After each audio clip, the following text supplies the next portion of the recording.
inspired. Who will be the one? Tune into the exciting live broadcast of Miss and Mr. Supranational Namibia 2023 exclusively on One Africa TV. Experience all the glitz and glamour starting at 7 p.m. Saturday the 18th of March. It's all happening live on your favorite channel.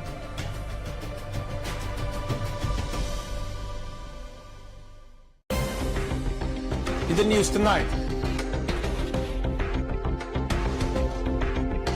City of Windhoek secures 155 million Namibian dollar loan for new power substation to avoid load shedding. The International University of Management, a Namibian university dedicated to its people's future, a hub of abundant opportunities. We are IUM for life. We are IUM.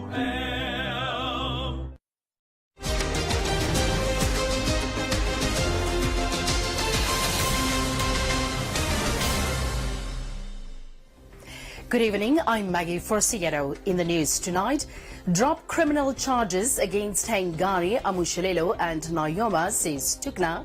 Havana soup kitchen changes residents' livelihoods. Sunny countries warming up twice as fast. And business on one comments corner, sport and the weather.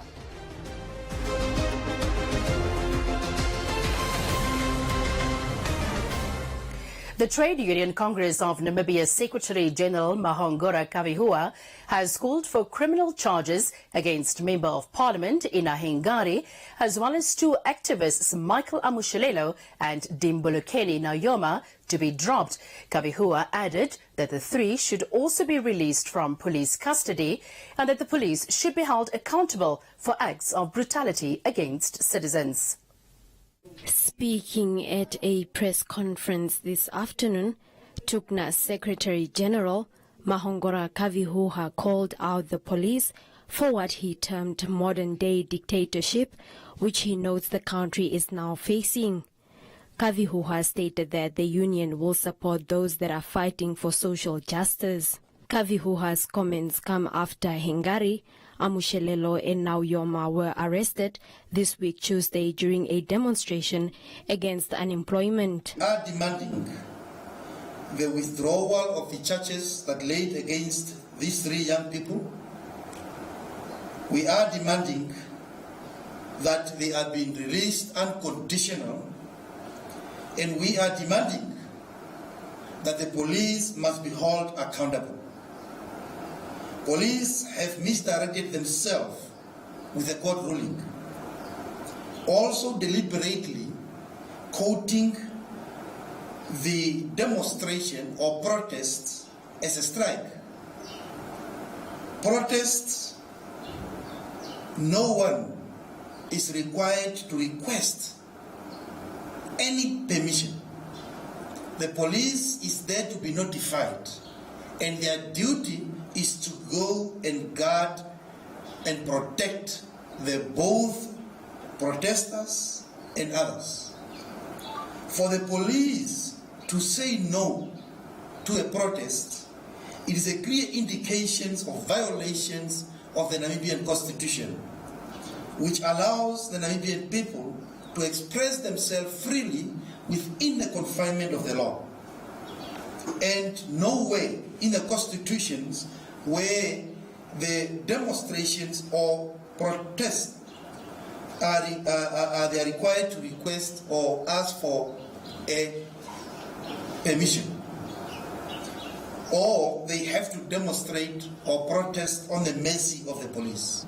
As a labor movement, we are going to petition to our regional body with SADC. We are going to petition to our continental body, ITUC Africa, and we are also going to petition to our global body, so that they can use all avenues to bring this behavior of the Namibian state against the citizens at the doorstep of the UN. We are not going to leave it. In the meantime, Hengari, Amushelelo and Nauyoma made their first court appearance in the Katutura Magistrates Court this afternoon. They are facing 4 charges of malicious damage to property, contravening the Public Gathering Act, inciting public violence and the violation of the court order. However, Hengari is not included in the violation of the court order. Magistrate Linus Samunzala remanded the case to the 29th of March for further investigations. However, the trio will appear tomorrow for a formal bail application. This is what fellow Landless People's Movement Member of Parliament had to say. It is taking time that it is a ticking time bomb that young people will stand up for their rights. Young people who have no other choice but to go out in the streets and fight for what the government of SWAPO had failed to do for the past 33 years. I mean, they have failed to come up with policies that ensure that there is a conducive environment for employment creation, and not just temporary creation, but employment creation that is permanent, to ensure that we also give back to the community, we empower our youth. Now, the court case is unfortunate. We are in solidarity with our young people. We are in solidarity with the Honorable Ina Hengari. She is a colleague. She is a former classmate. So we are really in sympathy with her. It is very unfortunate what they're trying to do in terms of silencing the voices of young people who decide to stand up for what's right. Furthermore, Kavihuha noted that the Congress will not allow the gradual decay of the state to continue any longer and will thus petition its regional, continental bodies and subsequently the United Nations to hold the Namibian government accountable for its behavior against the citizens.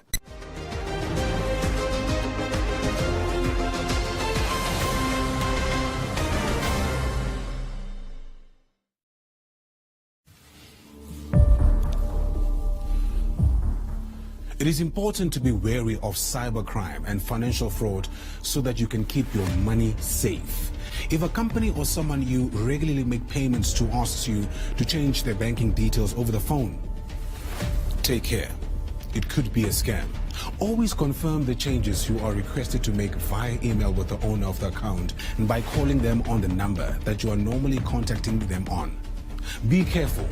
The number in the email sent to you might in fact be the fraudster's number.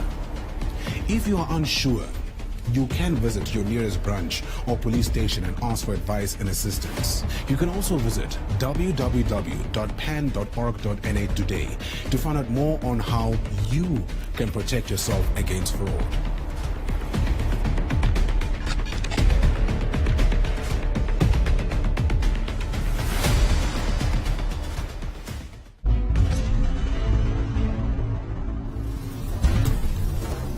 This is the drink Dale had when he tried bonding with his future father-in-law. I'm gonna go get some wood. This is Dale finding a cliff. This is Dale's new look. This is Dale finding bees, making his way up a cliff. This is a dart. Dale? Welcome to the family, Dale Dobbs, where great stories start. Not for persons under the age of 18.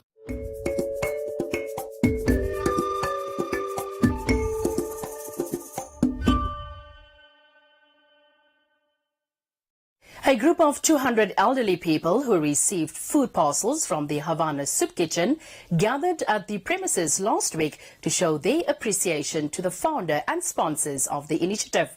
The jubilant crowd stated that they are grateful for the work the Soup Kitchen has been doing for the vulnerable members of the Havana informal settlement since its establishment in 2010.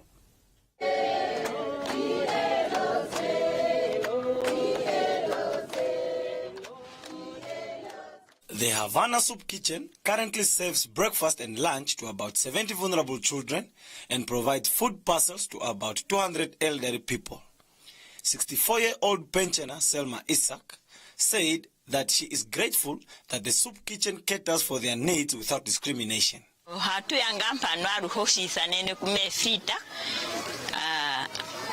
Otushikumpandura shishi ironga ikumisi oshoko hetu siro shimpuyu siku omwezi kehe naro kwa inga tunanukuri mojo maka kehe okukazingo nuhia kosa moretu oshijo kuturire po peha jakarunga yetambe kwa kutate karunga shasho keno ntondo antu sho turi mpano turi maruzi onwambo nherero ndamara nosho onkawango kehe umwe otape wa kumefrita. Founder of the Havana Soup Kitchen, Frida Geises, stated that the foundation operates with the financial assistance from a German-based faith organization called Pallium Church.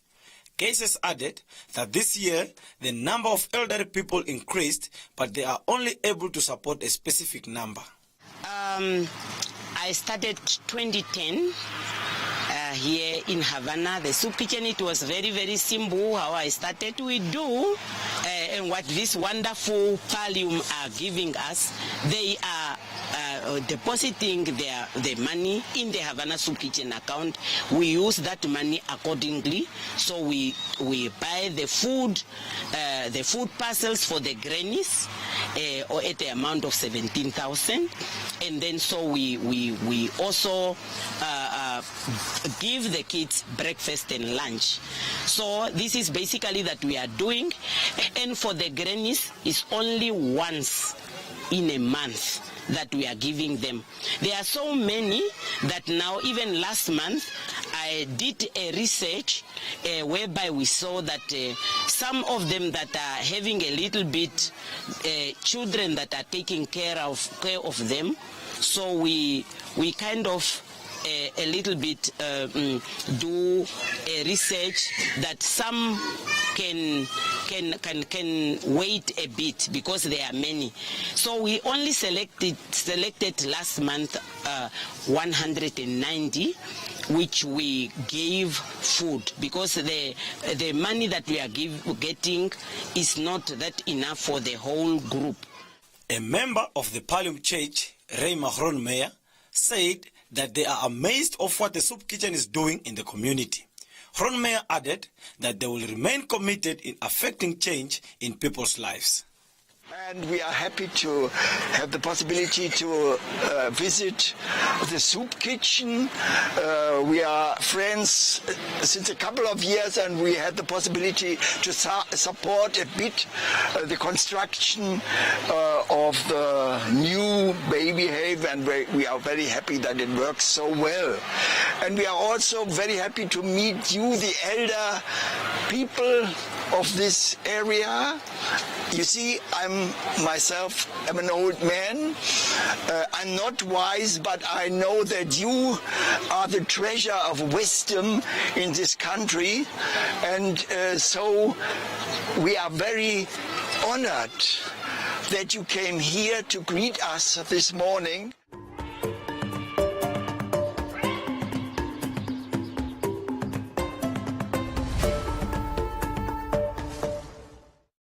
Southern Africa is said to be the most prone to climate change as it is warming up twice as fast as the rest of the world. The statement was made by Professor Simon Angobe, the principal investigator of the RIBS project, during the launch of the Southern African Science Service Centre for Climate Change and Adaptive Land Management in Windhoek today. Angobe explained that stakeholders from each Southern African state discussed various challenges caused by climate change in their respective countries, such as droughts and floods. He said speakers shared new ideas to mitigate these challenges, as the old ways no longer seem to be effective, and SADC is predicted to not get any wetter in years to come. He gave examples such as beekeeping to preserve forests and adaptation techniques for the growth of wild crops that are drought-resistant, such as the indigenous Ngara plant.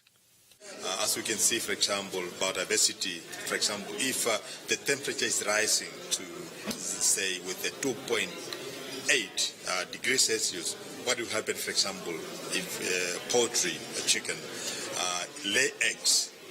there's a minimum temperature or maximum temperature that must be there. So the moment when you add that 2 degrees Celsius or 3 degrees Celsius, it means like those eggs could not be hatched and so on. So with regard to the today discussions around the beekeeping, I think I really like the idea, because like, that's also the how to mitigate so that you reduce pressure on the natural resources, because like we depend on natural resources like to generate income. But if there's any alternative way to generate income so that they can able to live, I think that's very important. Is actually the issue of the beekeeping that we have seen today, that the university is trying to assist the community to generate income and also benefit from the natural resources without actually destroying them. And at the same time also with that actually you are increasing the biodiversity and so on.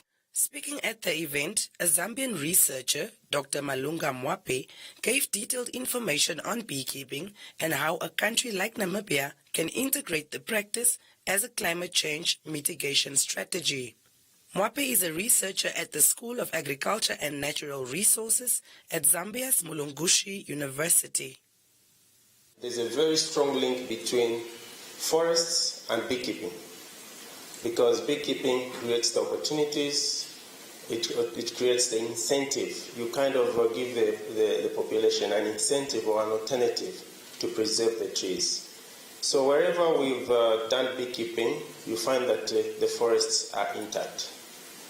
If you want to fight with the beekeeper, go and cut down the tree. You'll be in trouble. So you find that the communities themselves, because they realize the importance from beekeeping, would tend to protect the forests more effectively.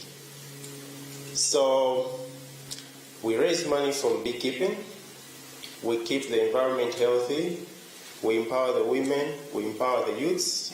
At the same time, in that case, climate change is somehow mitigated. The engagement led to a conclusion by stakeholders, namely, researchers need to talk to farmers and community members on the ground to gain the knowledge of the day-to-day challenges they face due to climate change.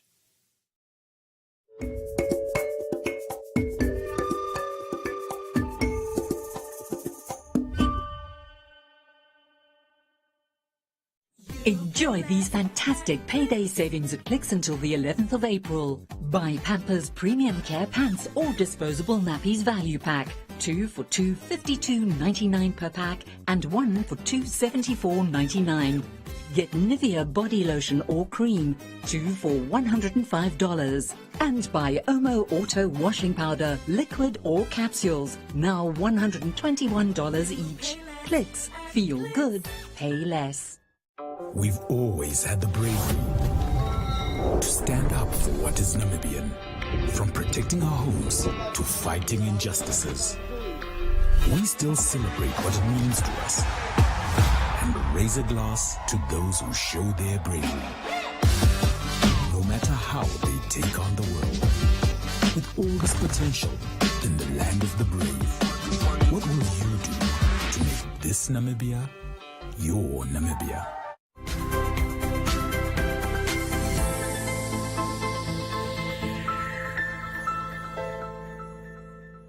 Welcome to this evening's edition of Business on One. Residents of Walfish Bay, municipal officials and a delegation from Poland recently participated in a planning program aimed at upgrading the walkway along the Independence Beach in Kusemund. The municipality secured a $23 million deal with the Polish city to fund the construction of the promenade. The beach walkway is planned to be equipped with a number of facilities, including playground, benches, outdoor gym, and lighting, while also considering the movement of those in wheelchairs, among others. The planning program to refurbish the walkway was mainly attended by young people from the coastal town who presented ideas on how the promenade should look. The mayor of Walvis Bay, Trevino Forbes, was pleased to see residents eager to participate in the construction of the walkway. Forbes stated that the planning phase gave them a new perspective on public management and how to approach activities involving residents. This time around with the charades, it gave me a new understanding on public engagement and how we would like to roll out things in Walvish Bay going forward. That we really engage, not this meetings where you just listen to some inputs, but really engage formally with the public. The event was very well attended, mainly by youngsters. So when you look at all of these projects, recommendation that comes from the children, I was a little bit disappointed in the adult turnout. But however, we got what we needed. The team spent the whole of yesterday compiling all the information that they received from the public. The mayor of the city of Cherewonak in Poland, Marcin Wajkowiak, stressed the importance of including residents in any planning that involves their town. We want to share these experiences to Namibia because we know that if we involve the people to the public discussions about public places, we can get very high quality public spaces for the first, and for the second we avoid some conflicts and some social problems, and these are the main things. But the third thing is about the civic society. We have built a civic society, but this is a process, and we know that the civic society is a remedium for some local problems, especially social problems. In addition, Walvis Bay Mayor Trevino Forbes and members from the municipality visited Poland last year, where they signed a corporate engagement that involves exchanging expertise on their town's operations.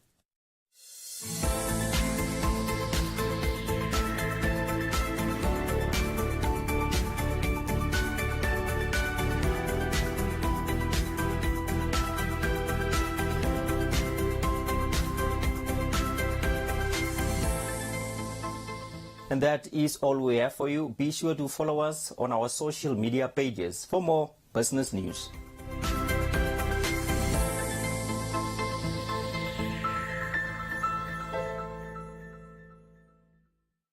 This season's trendiest look at a price that fits so right. Women's leggings in this winter's colors, only $79.99. Keep it comfy. Layer up with warm plush tops, just $159.99. Everyday comfort for a whole lot less. Life's better with Pep. This Easter at your local OK store, there are eggs and bunnies and savings galore. But what's more, at your OK store, there hangs a golden ticket with your share of $1 million in vouchers, if you can get it. All you need to do to stand a chance to win is buy any participating product and start to imagine. You also save on Bacomo Wheat Bix for a low $49.99. Cross and Blackwell mayonnaise, a bargain at $32.99 each. And 5 Roses tea, only $44.99 per pack. Okay, owners you can count on.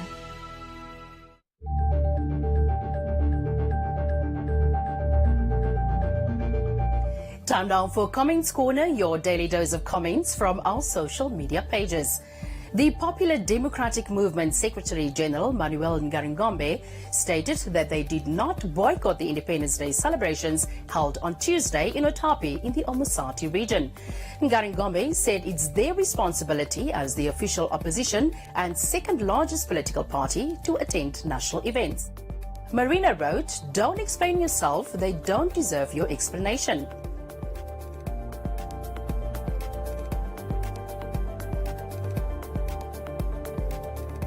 Opuvari reminds the PDM that they are still DTA and that they've been against Namibia's independence.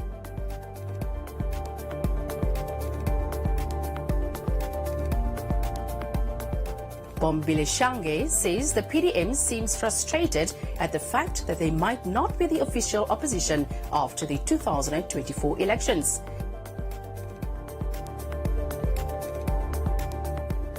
PK says the PDM was and still is against the country's independence. Lexi wrote, "It's okay if you boycott too." That is all from Comments Corner. Thank you for participating.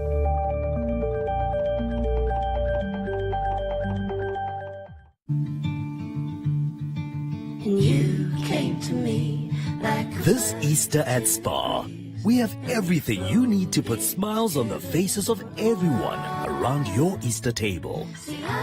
Get Spa pre-packed cheese for only $84.99 and 2-liter liquid fruit for just $39.99. This Easter, start something special at Spa.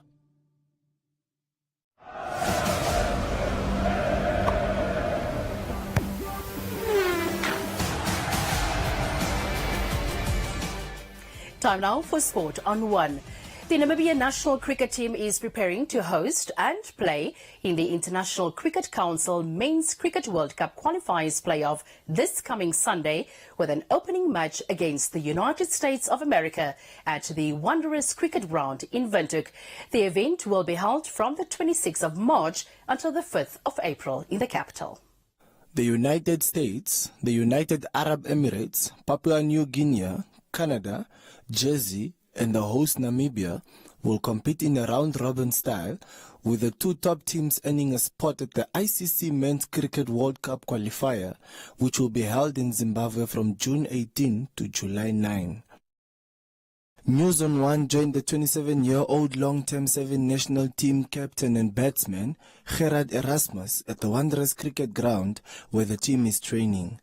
According to Erasmus, the preparations are going well and the team has new players as a result of injuries. Starting our qualifiers on Sunday at 9:30 at Wanderers. Really excited for it. The preparations have been going well.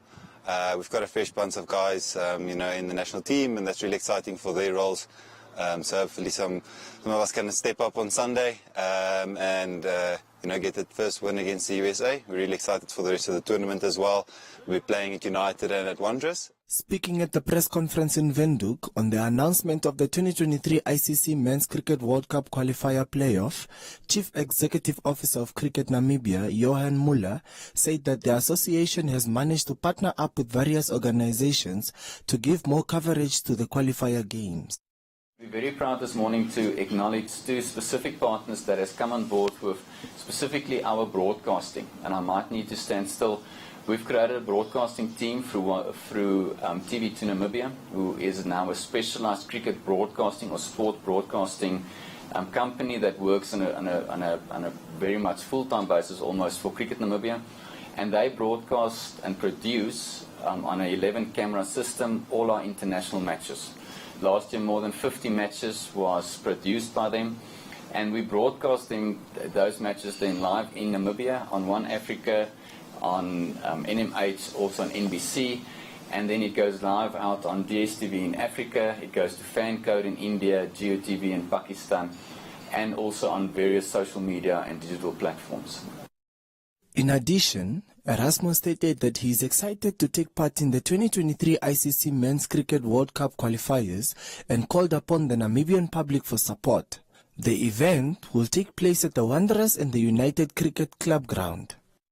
And it's a qualifier for 50 over World Cup, the first stage of it. The next stage is in Zimbabwe in June, July, which is going to be a very nice tournament to partake in. So come out and support us, and hopefully we can bring back the wins and qualify for the next round. The playoffs, which is 2 steps away from the World Cup, is the last chance for the teams to secure a spot in Zimbabwe before qualifying for the one-day internationals to be hosted in India in October.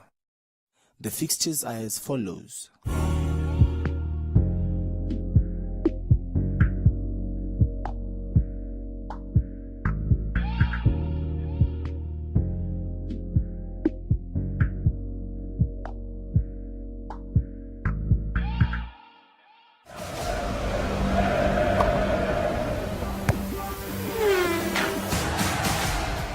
That is all the sport news we had for you. Please stay tuned for the weather forecast.